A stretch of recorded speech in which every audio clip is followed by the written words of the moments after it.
Well, it looks like our garden is doing well. The Garden of Lent started our first week of Lent, first Sunday of Lent, with rich soil. And then the second Sunday of Lent, we had deep roots.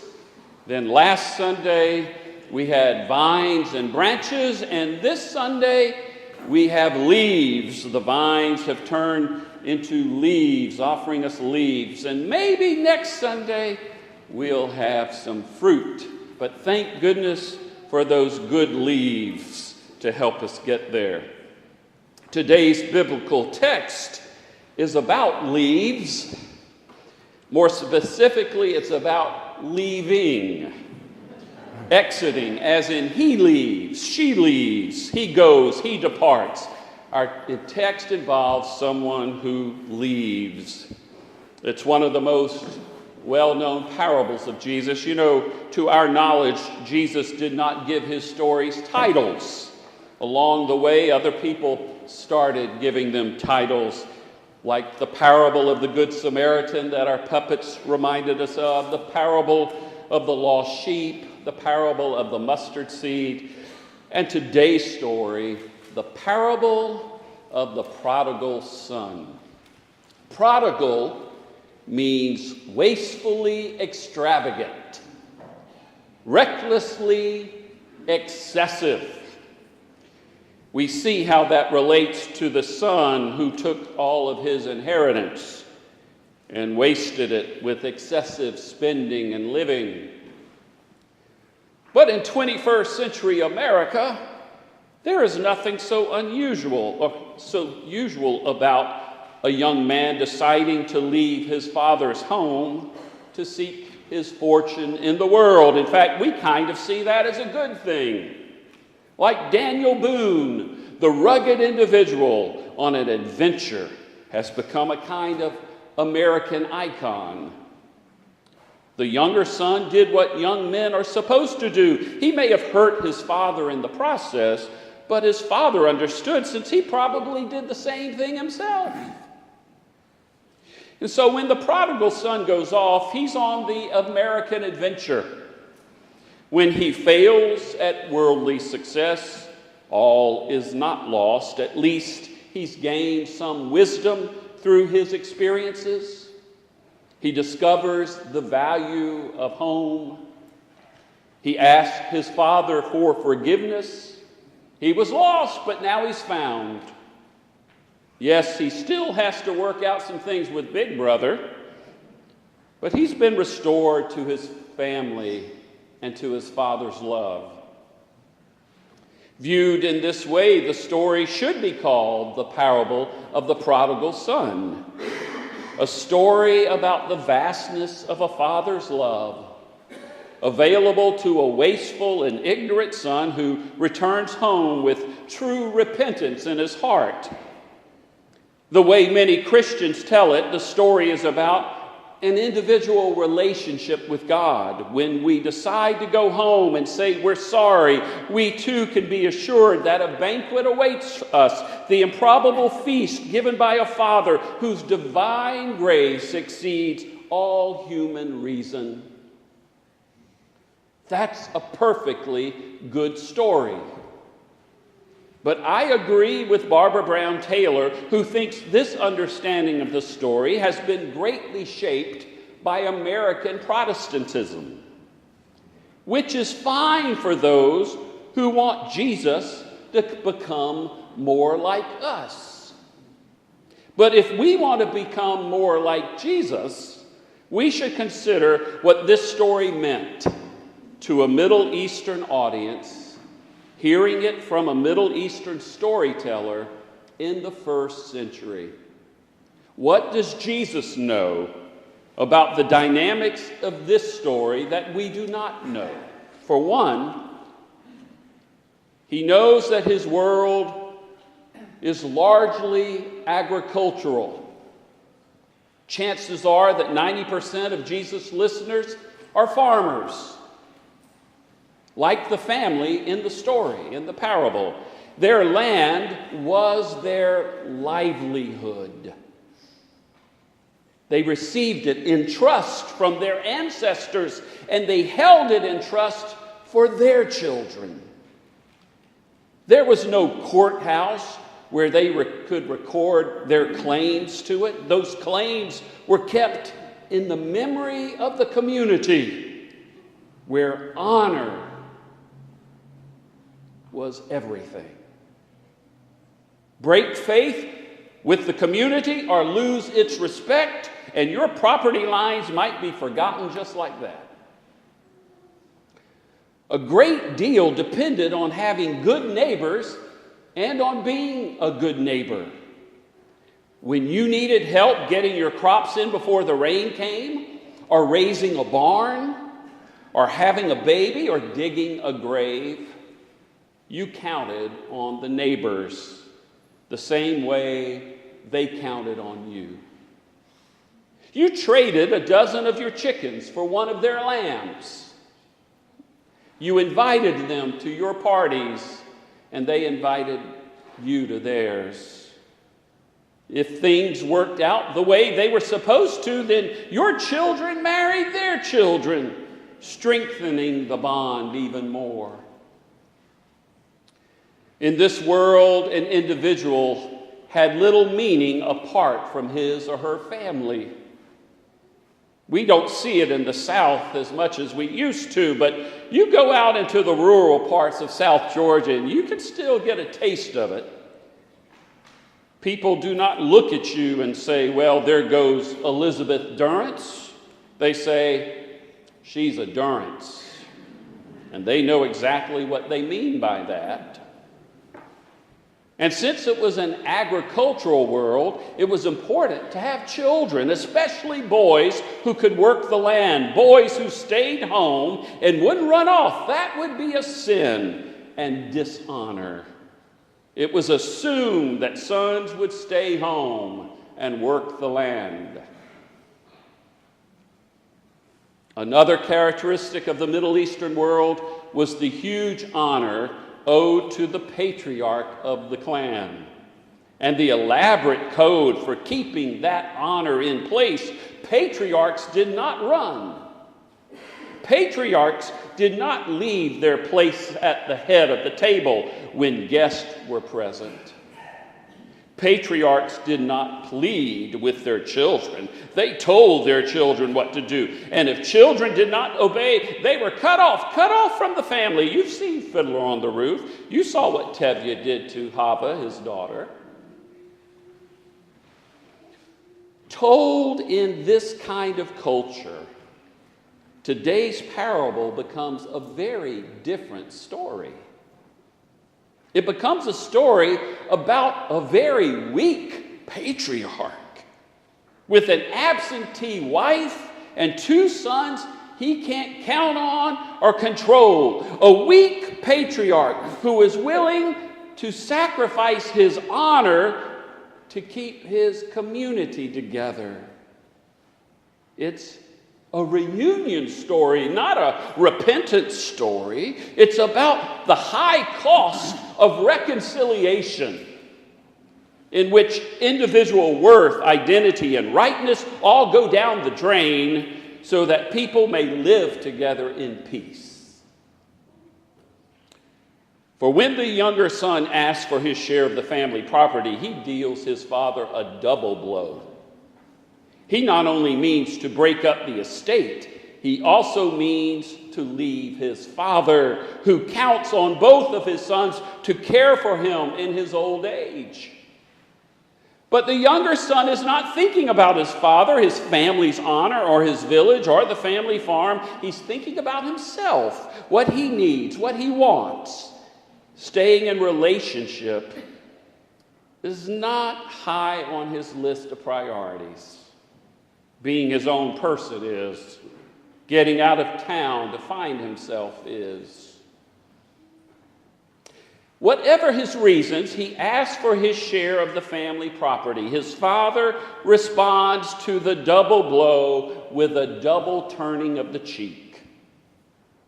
He not only divides his property between his sons, though he is still very much alive, He also allows his youngest son to sell his share so that the boy can liquidate his assets and take them with him when he leaves. What kind of patriarch cannot prevent his son from carving up the family farm? Does the boy have no shame? What is a bag of money compared to land that has fed ancestors for generations? When people see the father in town, they don't know whether to shun him or to feel sorry for him, because they cannot decide. They stop inviting him to the parties, but honestly, he doesn't look like he's in the mood for a party anyway. It's as if his son has died. And after a while, people stop talking about whose fault it is.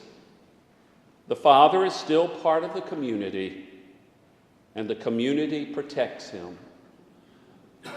The only way that boy is ever going to step foot back inside that town is to come back 10 times richer than he left, with fabulous presents for every member of his family and with enough left over to buy back the farm.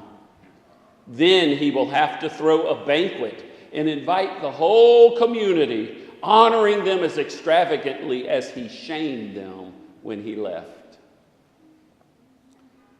But of course, this is not what happens. Instead, the younger son loses everything, and he loses it to Gentiles. Gentiles, folks, pagan pig owners, complete strangers to the God of Israel. What he does is so reprehensible that the Talmud describes a ceremony to deal with it, to punish a Jewish boy who loses the family inheritance to Gentiles. The ritual cuts him off from everyone, from his family, his community. He will be a cosmic orphan who might as well go back and live with the pigs. Apparently, the boy's only hope is to reach his father before the villagers reach him. He has his confession ready. He isn't returning home out of love, and he won't pretend he is. He's returning home out of hunger. He's returning to apply for a job as a hired hand on what is left of the family farm. If he can earn enough to pay back what he has lost, then perhaps he can dodge the outcasting ceremony. So he heads home, rehearsing his confession as he goes. Someone must have seen him coming and told his father, because his father is on the lookout for him. His father sees him while he is still far off and is filled with compassion. And then his father does one of those things that patriarchs do not do. His father runs to his son, runs so that everyone can see his pale ankles, runs so that his robes get wedged between his legs and flutter out behind him like an apron. He runs like a mother instead of a father. He runs and puts his arms around his son and kisses him right there on the road where everyone can see them. Patriarchs do not run, Aristotle said. The father's disregard of this advice may spring from affection, but of course it is for protection too. If the father can get to the son before the villagers, then he can save his son maybe from being cut off. He can save his relationship with his son and his family's relationship with the village all at the same time. This reconciliation will cost him his honor. It will cost him his greatness in others' eyes. But that is a price he is willing to pay. Despite all of the shame it invokes, the father runs to greet his son before anyone can treat him like an outcast or a hired hand. Then the father turns to his servants and tells them to bring his son the very best robe we have, and to put a ring on his finger and sandals on his feet. He orders his servants to kill the fatted calf, not a goat, not a lamb, not a dozen chickens, but a calf, a clear sign that the celebration about to take place is not a quiet family affair, but a feast for the entire village. It's a feast to restore the family's honor, as well as a feast to restore the family's son. It's a banquet of reconciliation for anyone who will come. And just like that, before anyone really has time to process what a genius this father is, the father throws a banquet before the townspeople can throw an outcasting ceremony. The son is saved. He is saved by being restored to relationship with his father, to his family, to his village, who are also saved by the father's willingness to be a really bad patriarch. The reconciliation of his community means more to him than his honor. The restoration of relationship means more to him than being thought great or right or even a good father. His son's salvation cost him almost as much as his son's abandonment of him in the first place.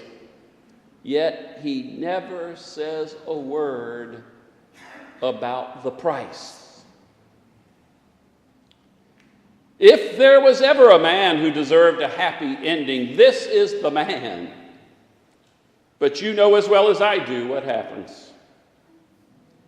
His other son shows up, hears the music, the dancing, and refuses to go into the house. No one asked him if he wanted to be reconciled with his good-for-nothing brother. He has done everything right, and he isn't about to sit down at the same table with this self-centered, pig-loving, sin-sick brother who has caused his family so much grief. So the older son refuses to go into the house. A terrible insult to the father right there in front of everyone. The only way for the father to save the evening is to stay right where he is at the head of the table, ignoring his older son's absence until his guests leave. And then he can go outside to slap the boy silly. But you already know what this father is like. You know him. His honor means nothing to him where relationships are concerned. He will do anything to keep his people together. And so he goes out to his older son the same way he went to his younger son, only not running this time, because honestly, he's worn out with these warring, wasteful children of his. Tired of how little it means to them to belong to one another, of how much more interested they are in being fulfilled and fed or blameless and right than they are in being reconciled with each other, as if securing their own identities was more important to them than living in peace with one another. You see, if they would just ask him, he could tell them that peace always involves a profound crisis of identity. You can't have peace and stay exactly who you are, or even who you want to be. Sometimes you have to make huge concessions, sacrificing things as concrete as fields that have been in the family forever, along with things as intangible as honor, greatness, rightness, self-respect. Sometimes you have to shamefully run to protect your kin. Even those who have done you great harm, it's all a matter of priorities. And for this father, reunion is all that matters. For reunion finds what's lost and brings it home. Reunion brings the dead back to life. And so some people believe that this story should really be called the parable of the prodigal father, because the father's actions seem so outrageous, his love and forgiveness so extravagant, foolish, radically excessive. We didn't read that part of the passage today, but let us keep in mind that Jesus told this story just after he had been criticized by the religious leaders for eating with tax collectors and all the sinners. Let us keep in mind that when this gospel was written, the early church would have been dealing with the issue of exclusiveness. Should Christianity only be for Jews, or is it okay to let those dirty Gentiles be part of us? Those Gentiles who eat those dirty swine that the youngest son rolled around with. And so this story challenges us to ask ourselves, what does it mean to be like the Father in relationship to people in the world, to people in our country, to people in our community, to people of other religions and cultures, to people who are not like us, and perhaps especially among people who seem below us, are not worthy or dirty. And it's also interesting that Jesus uses a family for this story. A family, perhaps because we are also meant to ask ourselves, what does it mean to be like the Father in relationship to those who are closest with us, to our family and friends, people we work with, people we play with? Last week, we had a lot of people sick with the flu or bronchitis. I think we had about 22 people out last Sunday. Plus, several people had surgeries. And some of these people said to me, well, if I have to be in bed, this is a great time for it. I can watch the NCAA basketball tournament. This annual college basketball tournament is one of the most exciting and enjoyable things to watch on television. Comes once a year. This year, there's one player above all others that people are hearing about during this year's tournament. Zion Williamson. Zion, Z-I-O-N. Zion is 6'7", 285 pounds. This big fella, only a freshman in college, can stand where I am standing right here, jump up, and touch the ceiling of this sanctuary. I kid you not. I have been known to exaggerate, but that is not an exaggeration. Not only can he jump exceedingly high, he can dribble the ball and run like a point guard, a smaller person. Usually big men are not fast, quick, agile. Zion is one of a kind. And this freshman will be playing professional basketball next year. Rarely do you know exactly who will be the first college player drafted for professional basketball, but there is no doubt in anyone's mind that Zion will be the first player selected this year. By the way, he'll be playing today on television at 5 o'clock. This young freshman plays for the Duke Blue Devils. Last weekend, my good friends Jerry and Carolyn Everly were visiting us and came and worshiped with us Jerry is the minister who officiated our wedding in New York. He's retired, and they now live in Tennessee. I asked Jerry how his brother Bill was doing. Bill's granddaughter had recently died of Burkitt leukemia. Burkitt is a very rare, very cruel, very, very fast-growing form of leukemia. Allie Hoy was her name, Bill's granddaughter. She was diagnosed in January of 2017 at the age of 16. During her illness, Allie's classmates at Spartanburg Day School were very supportive, including Zion Williamson, who was a classmate and friend. Allie had been a great athlete herself, a state champion swimmer, and also a cheerleader.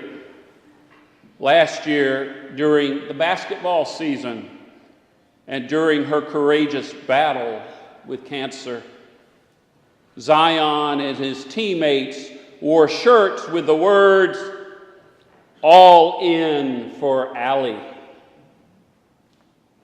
Allie's middle name was Day, D-A-Y-E. And on the back of the team's warm-up jackets, they put the motto, "All Day Strong," all D-A-Y-E strong, in honor of Allie's tenacious and courageous spirit. She lost her battle in January of 2018, exactly 1 year from the day she was diagnosed. Allie actually planned her own memorial service.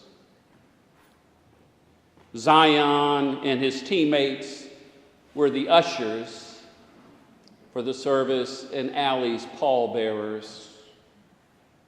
And I am told that Zion is not only an incredible player, but an incredible person.